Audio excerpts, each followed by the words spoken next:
Welcome to Focus English with Cece. Hello, everyone. Welcome back to Focus English with Cece. I'm Cece, and I'm so happy to be here with you.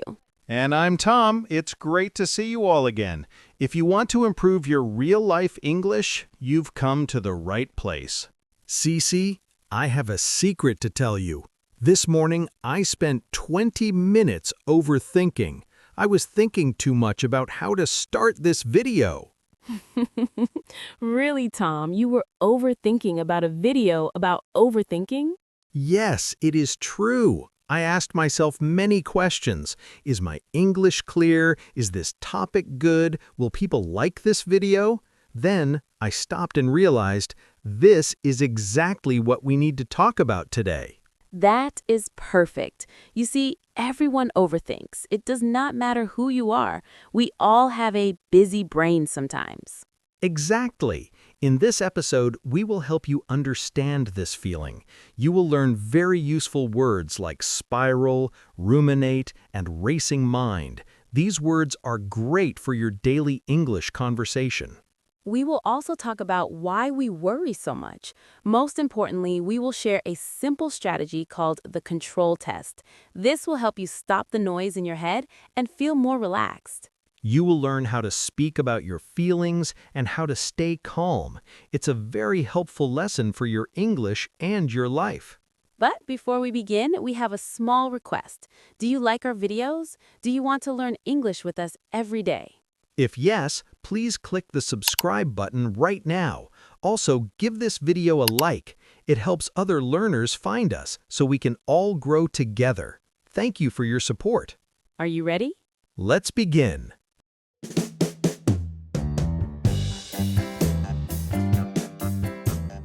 Okay, let's build our vocabulary foundation. Tom, when we say someone is overthinking, what does that look like in English? Well, the first word everyone should know is spiral. Normally, a spiral is a shape that goes round and round, usually getting smaller or going down. In our minds, when thoughts spiral, it means they go out of control. Right, it's like a chain reaction. You have one small negative thought, like, I forgot to smile at my neighbor. Then that leads to, maybe they think I'm rude. Then, maybe the whole neighborhood hates me. That is a spiral. Exactly. Your mind is spiraling down into a dark place. Another word we use a lot is replay. This is very relatable. To replay something means to play it again and again, like a video on your phone, but you are doing it in your head with past events. I do this every night. I replay conversations I had during the day. I think, why did I use that word? I should have said something more professional. And that leads us to the what-ifs. These are the hypothetical, scary questions we ask ourselves about the future. What if I lose my job? What if I fail my English test? The what-ifs are like fuel for a fire. They create a racing mind. Cece, how would you describe a racing mind? Imagine your brain is a Ferrari, but the brakes are broken. Your thoughts are moving so fast, 100 miles per hour, and you cannot slow them down. You try to sleep, but your racing mind is still running a marathon. That is a terrible feeling. And the most academic word we have today is ruminate. I love this word, ruminate. It actually describes how cows eat. They chew grass, swallow it, bring it back up, and chew it again. That's a bit disgusting, Cece, but it's a perfect metaphor. When we ruminate on a thought, we are chewing on it over and over again, but we never actually digest it or find a solution. Exactly. Now, Tom, let's add some value for our listeners. Many people ask, is thinking a lot always bad? What is the difference between thinking and overthinking? This is the key. Thinking is productive. It is like a tool. If you think, how can I fix my broken chair? And you find a screwdriver, that is thinking. You are solving a problem. I see. So thinking has a destination. It moves you from a problem to a solution. Correct. But overthinking is like being on a treadmill. You are running very hard, you're sweating, you're exhausted, but you are staying in the exact same place. That's a great image. Overthinking is moving without making progress. You are stuck in the loop of what ifs and ruminating. So, for our learners, if your thoughts are helping you act, it's thinking. If your thoughts are making you paralyzed or frozen, it's overthinking. Tom, let's talk about real life. We all overthink in different ways. What do you overthink about the most? Oh, for me, it is definitely social situations. I think many people have this problem. For example, last week I sent a text message to a new friend. I asked, "Do you want to have coffee this weekend?" That is a very nice and normal message. What happened? Well, she did not reply for 5 hours. And Cece, during those 5 hours, I was very stressed. My mind started spiraling. Spiraling. That means one bad thought leads to another, right? Yes, I thought, maybe she is mad at me. Maybe I am annoying. Maybe she does not want to be my friend. I was second-guessing my message. Remember, everyone, to second guess means to doubt what you did. You ask yourself, was I wrong? Exactly. I was second-guessing every word. I even started to catastrophize. Catastrophize. That is a big word, but it is simple. It means you imagine the worst possible results.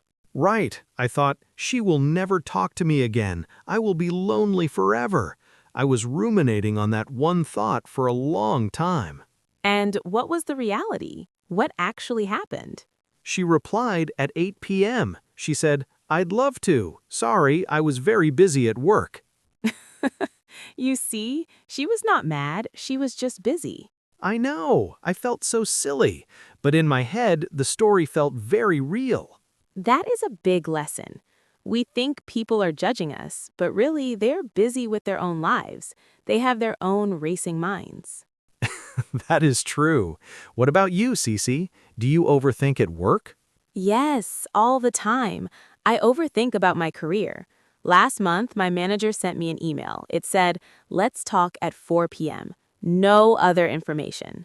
Oh, I hate those emails. They are very scary. I was so worried. I could not work. I started replaying my mistakes. Replaying, like a movie in your head.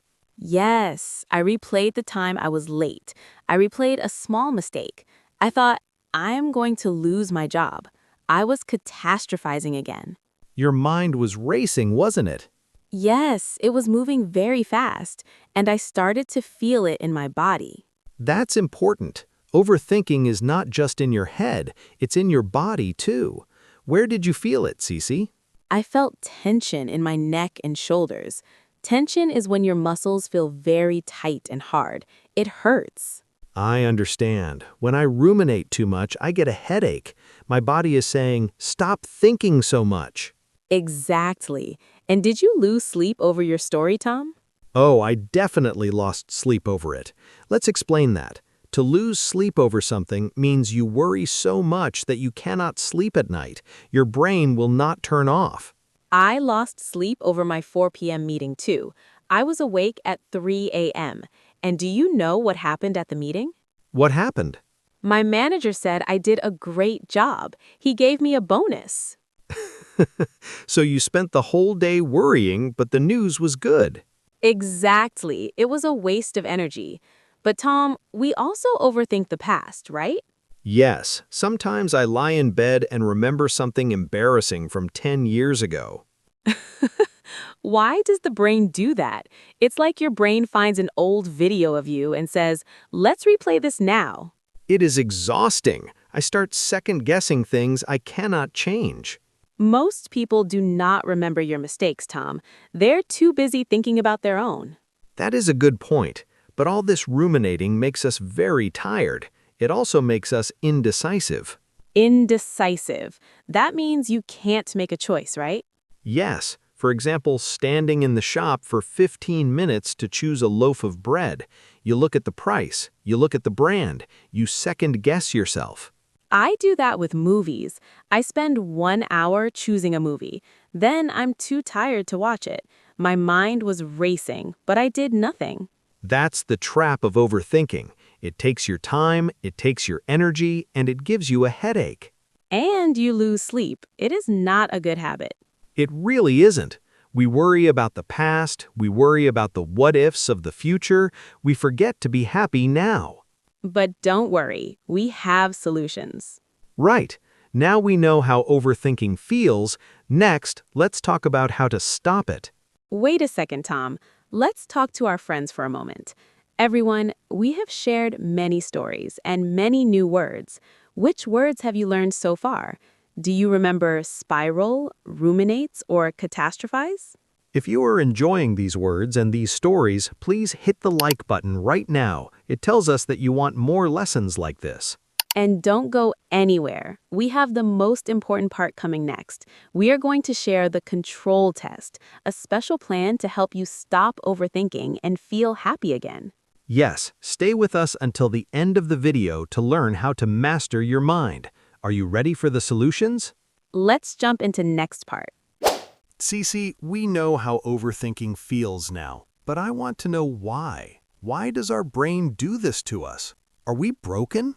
No, Tom, we are not broken at all. Our brain is actually trying to help us. It is like an overprotective guard. An overprotective guard? Can you explain that simply for everyone? Sure. Think about a mother who worries too much about her child. She says, "Don't touch that, don't go there, it is dangerous." Our brain is like that mother. It wants us to stay safe. Oh, I see. Thousands of years ago, the world was very dangerous. There were tigers and lions.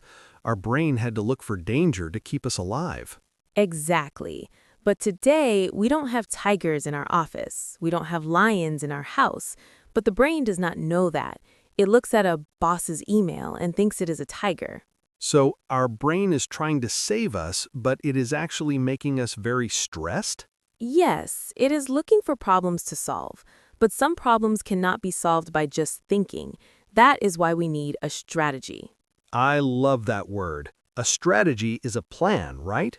Yes, and the first strategy is the control test.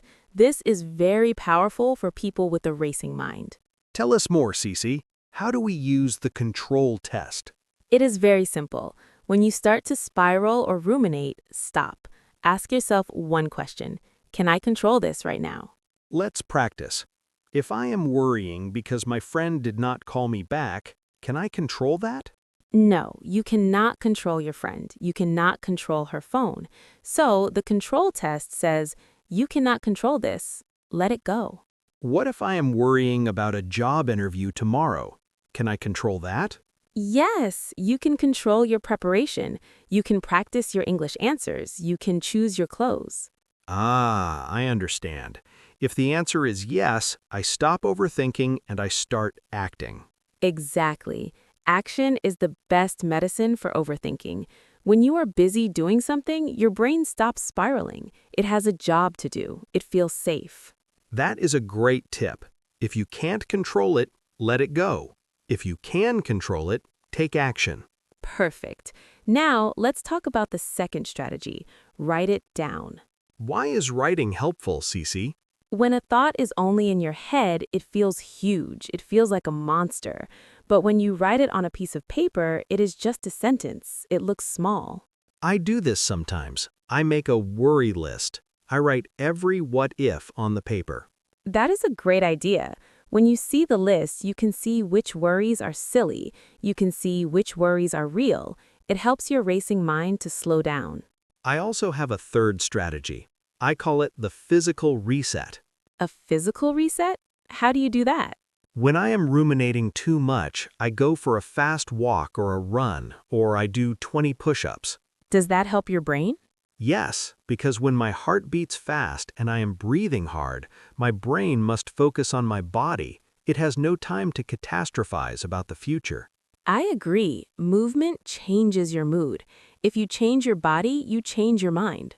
I think many English learners overthink because they want to be perfect. You are right. Many people think if I make a mistake, people will laugh at me. So they second guess every sentence. And then they don't speak at all. Exactly. We must remember mistakes are how we learn. If you want to speak English well, you must be okay with making mistakes.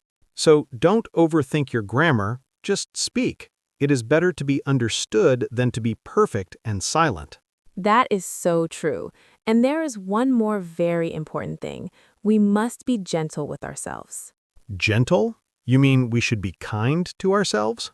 Yes, when you start overthinking, don't be angry.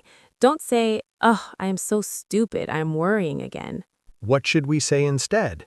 Say this, "It's okay. My brain is just trying to protect me. Thank you, brain, but I am safe right now." That is very beautiful. Treat yourself like a good friend. You would not shout at a friend who is stressed. You would be kind to them. Exactly. Self-kindness stops the tension in your body. It helps you relax. So, to review our strategies. Number 1, use the control test. Can I control this? Number 2, write it down. Make your worries look small. Number 3, physical reset. Move your body to clear your head. Number 4, stop perfectionism. Mistakes are okay.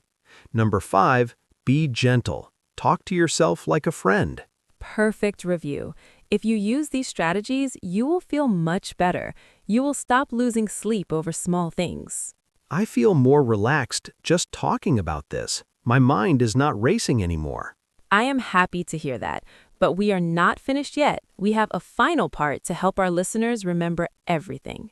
Right. Let's go to the last part and wrap up our lesson. Wow, Tom, I feel like we've had a real therapy session today. My mind feels much lighter. Me too, Cece. It's so important to talk about these things. Let's do a quick wrap-up of the vocabulary for our listeners so they can remember and apply them. Let's go. First, we have overthinking, means thinking too much in a way that isn't helpful. Then we have spiral, means when one thought leads to another and it gets worse. Ruminate means chewing on a thought over and over again without a solution. Replay means watching a past memory in your head like a movie. What ifs means the scary questions about the future. Racing mind means when your thoughts are moving too fast to stop. Second guess means to doubt a decision you already made.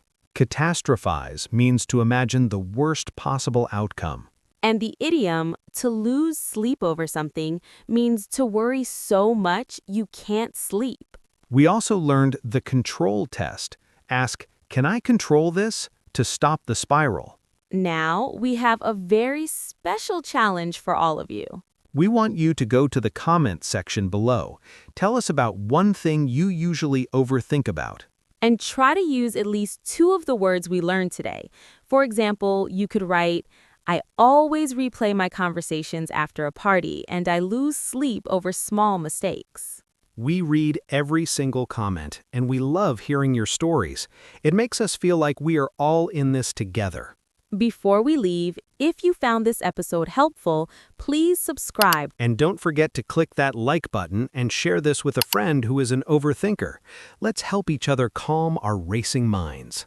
Thank you so much for listening and practicing your English with us today. You are doing a great job.